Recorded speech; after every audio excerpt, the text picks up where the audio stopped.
Ha, kechqurun darvozangni oldidan o'taman. Bir bahona qilib chiqarsan.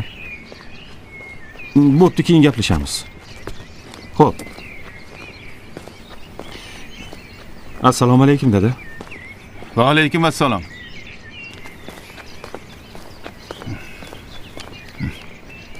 Jo'ja xo'roz.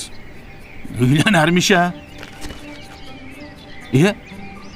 Boya bekorga bexosiyat tush ko'rmagan ekanman. Astag'firullah, ilohim, yolg'on bo'lsin, yolg'on bo'lsin.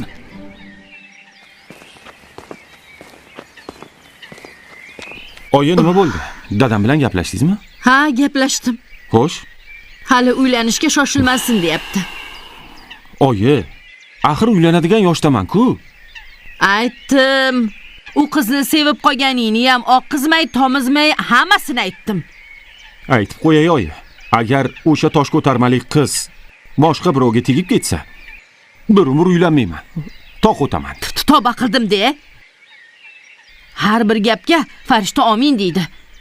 Esi yo'q bola. Oyi, meni gapimni hazil deb o'ylamanglar. Agar uylantirmasanglar, o'sha qizni olib qochib kelaman. Yo tavba. Sen bolani jin chalib ketganmi? Sen bir kunmas bir kun meni el yurt oldida sharmanda qilasan. Unda gapimga ko'ninglar, oyi. Ey Xudoyim, shu kunlar ham bormidi? Otasi o'jar desam, o'g'li undan ham beshbattar o'jar. Kimga dardingni aytishni ham bilmaysan. Uf, tavba.